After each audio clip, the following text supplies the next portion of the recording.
G'day folks, welcome back to the channel. Well, today's video, I've talked a lot about the Tommy camper. I've had a Tommy camper, my first Tommy camper I had for just over 12 months, or just on 12 months. Second Tommy camper I've only had for about a month. This is his first real shakedown trip, but I thought rather than talk about the Tommy camper again, I'm going to talk about the Dmax. I haven't talked about the Dmax, not in its entirety with all the modifications that I've done to it. I bought the Dmax brand new in 2017, and from 2017 till even this week I've slowly but surely put modifications on it to turn it into an overlanding vehicle that I can feel safe in, and I know that generally speaking if I go away I'll get back. So this video is about the modifications to a 2017 model Dmax.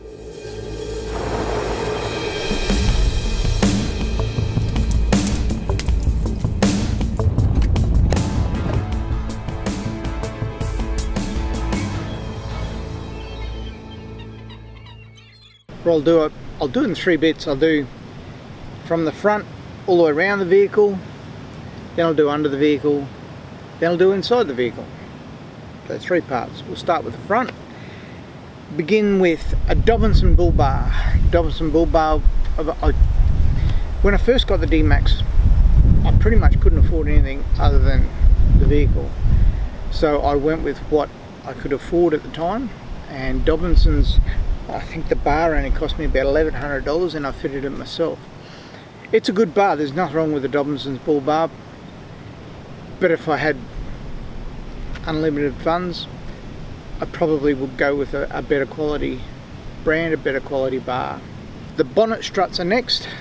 When you lift the bonnet up on a Dmax, normally you put your little bar up to hold it, and you've got that bar right in the middle of the goddamn bonnet and you can't get to anything without bumping the bar.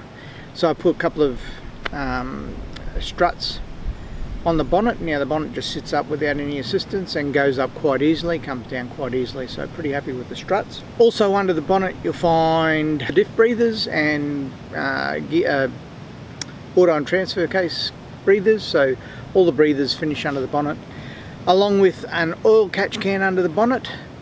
And apart from the oil catch can, the breathers and the struts, there's not much else. Under the bonnet you'll find the coupler tech for the rust proofing, so I've got electronic rust proofing on it.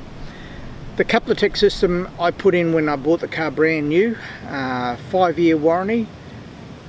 The 5-year finishes July next year, and I've already got a spot of rust on my door, on the actual door. The coupler tech system I put in is a 6-pad system, which is, it's basically, when you read the brochure it says every day on the beach, so I'm assuming it prevents rust right throughout the car, even if you're on the beach every single day.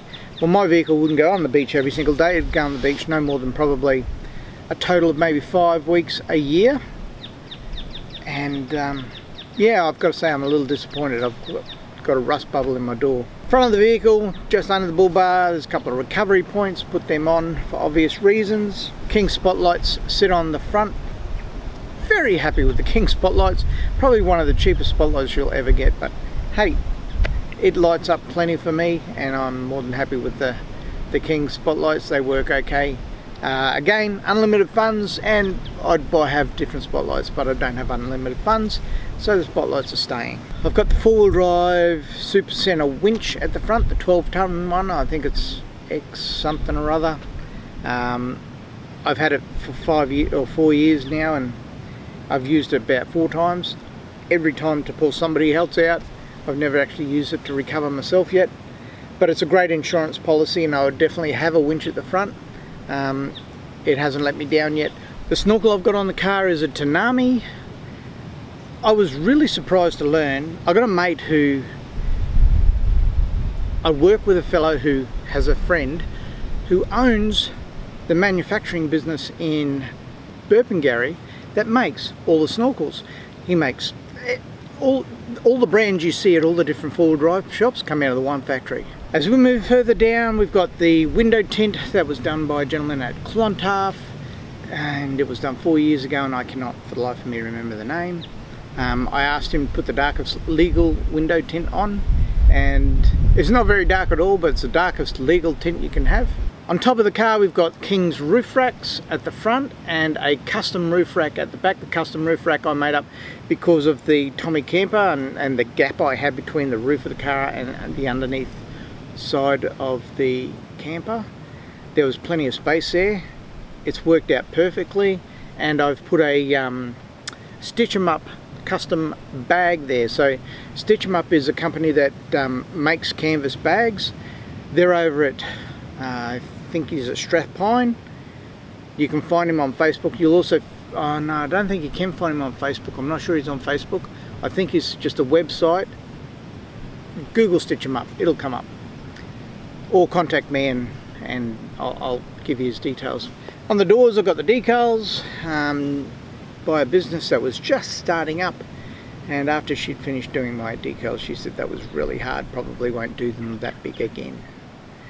Bash plates all the way under the car, back to behind the automatic, for obvious reasons, just protection to stop anything getting up into the engine bay or hitting the wiring around the auto.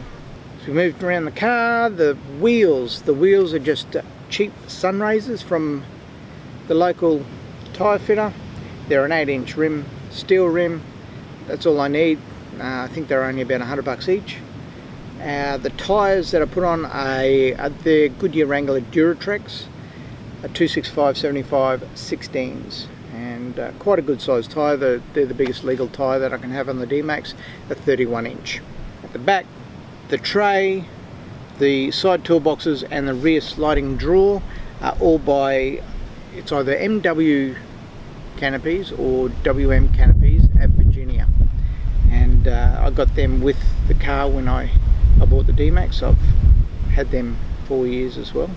The rear sliding drawer is fantastic, very expensive, but highly recommend the rear sliding drawer. However, the side toolboxes are ugly.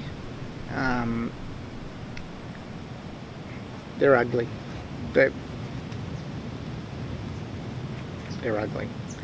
I want new toolboxes on the side. One day I'll be able to afford them. So we'll be replacing the rear toolboxes, hopefully with toolboxes that match the black and white theme of the vehicle. Going back under the car, I've got the 145 litre ARB long range fuel tank. For the new fuel tank, you'll see the two bigger brackets. They're basically the hold-in brackets, what stops it from falling out while we're travelling down the road. And the longer hose is a fuel hose for the breather. The shorter hose, you can see the shorter hose in the top left hand corner.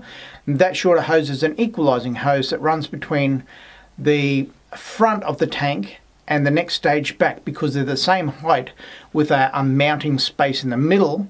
There needs to be an equalizer so the air can get out into the main body of the tank while the fuel fills up that front part of the tank. Had that fitted about 6 months ago. Excellent, excellent fuel tank. Do not hear any slosh out of it. The only beef I've got with the fuel tank is that I don't think it actually fills the 145 litres. It gets to about 130, 135 and forms airlocks in the top. The fuel tank does come with a compliance plate and paperwork to carry around your glove box. Under the car again, GVM upgrade. Petters did the GVM upgrade for me.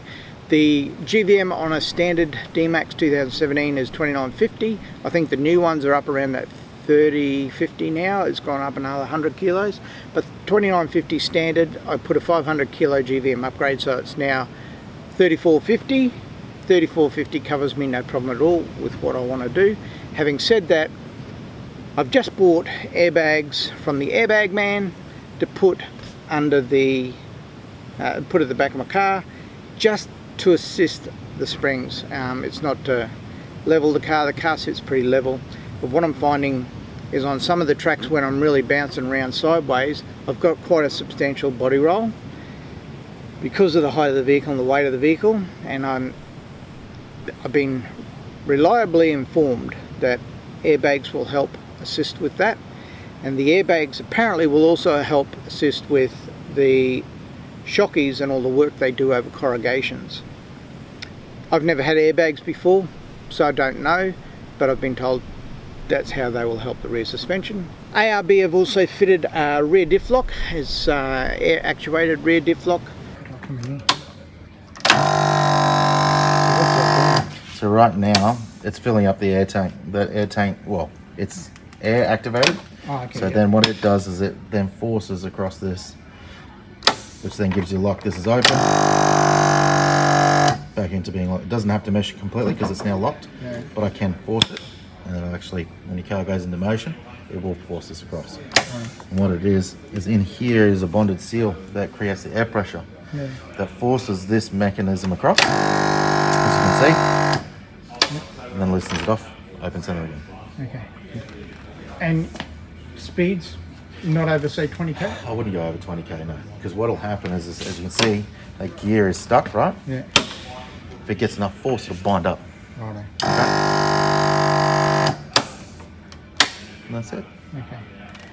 How does the air get to here? In there, so what you've got comes from here, from your bulk. It's got a bulkhead fitting that comes through, and it's got an air line. That attachment comes to here, and it forces air, so it's in through the diff. So where's the bulkhead? So the bulkhead on fitting, the diff, it'll be on the diff housing. That's right. So that's where this air line will go to. Yeah. And then from there, you've got your seal housing. Right. This is your seal housing, goes in between the bearing caps. Yep. And that's what forces the air across. Okay. And I've got the fixed air compressor in the back toolbox on the passenger side. So all the hosing for the air compressor, everything you need to blow up and let down your tyres are in the back toolbox, including all my water. So I keep my hose and my shower and everything in the back toolbox. So that's the rear diff lock. I've only had the rear diff lock a couple of months, and I've used it a couple of times already. It definitely does help.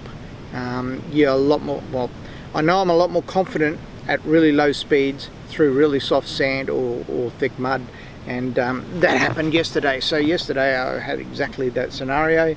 We had a lot of mud coming into the campsite that I'm at right now, and once we got here we were greeted with very, very soft sand, probably the softest sand I've seen in years. Inside the vehicle, as you open the driver's door, you'll see on the dash is a dash organizer. That's fantastic. It's got glasses in it, it keeps my phone in it. Pretty much you can throw anything at all. 3 little pockets and then an overarching pocket, and I put a black, I don't know, one of my wife's black scrolly scarfy things over the top of it, just so there's no reflection at all from that onto the window, because it did reflect. I could see it in the window a little bit. The seat covers at front and back are by Dingo Trails. I bought them when I got the car, so 4 years ago. I don't even know if they're still operating now, but Dingo Trails, I priced Black Duck seat covers because I wanted waterproof seat covers, and Black Duck were through the roof in pricing back when I did it 4 years ago. And this Dingo Trails had something very similar to the Black Duck product, and I thought I'd give them a shot because they were a lot cheaper. I threw them on. 4 years later, they still look fantastic. They've faded just a little tiny bit. You probably wouldn't know getting into the car. Anybody that hasn't known the car for 4 years probably wouldn't see the fade, because it's faded roughly, fairly evenly. And so they're a fraction lighter than they were when I first bought them. But apart from that, they really do the job. Easy to fit, and they're waterproof. They're great. Got an old CB radio in there by GME. It's probably the best part of 10 years old. It's gone from truck to truck. It was a hand-me-down, and it works perfectly, so I'm not going to get rid of it while it's working perfectly.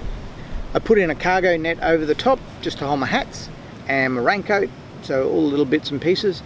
Basically just strung it between the 4 assist handles for getting in and out of the vehicle. But once you got it there, you wonder where you put everything before you had it. The floor mats are just standard sand catchers that you get from Super Cheap.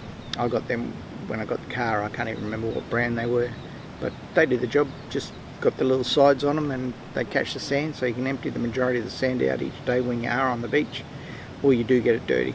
Navigation in the car is Garmin Overlander. It's fantastic bit of kit, but it's very expensive. Drive mode and explore mode. The drive mode That's just your standard navigation system for navigating around the cities and the towns as you drive through them.